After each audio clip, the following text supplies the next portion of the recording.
بسم اللہ الرحمن الرحیم۔ السلام علیکم ورحمۃ اللہ وبرکاتہ۔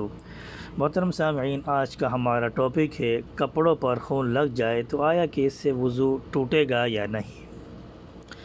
اگر کوئی آدمی وضو کر کے کسی نماز کے وقت کوئی جانور ذبح کرے اور اس کا خون کپڑوں پر لگ جائے تو کیا اس سے اس شخص کا وضو ٹوٹ جائے گا یا نہیں؟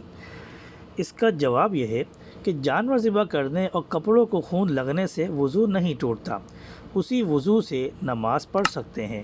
البتہ خون چونکہ ناپاک ہے، اس لیے بدن یا کپڑے کے اس حصے کو دھو کر پاک کرنا ضروری ہے جس حصے پر خون لگا ہوا ہو۔ وضو کرنے کی ضرورت نہیں، کیونکہ وضو کا تعلق نجاست حکمیہ سے ہے، جبکہ خون وغیرہ کا تعلق نجاست حقیقیہ سے ہے۔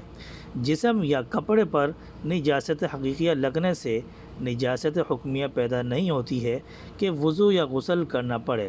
البتہ جس جگہ نجاست حقیقیہ مثلا خون اور بول براز لگ جائے اسے دھو لیا جائے۔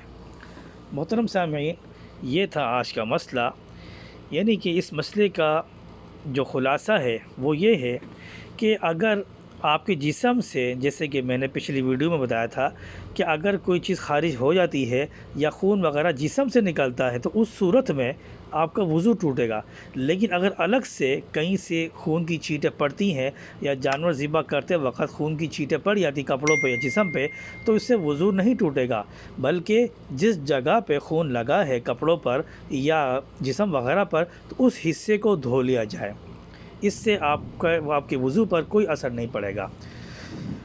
وما علینا الا البلاغ المبین۔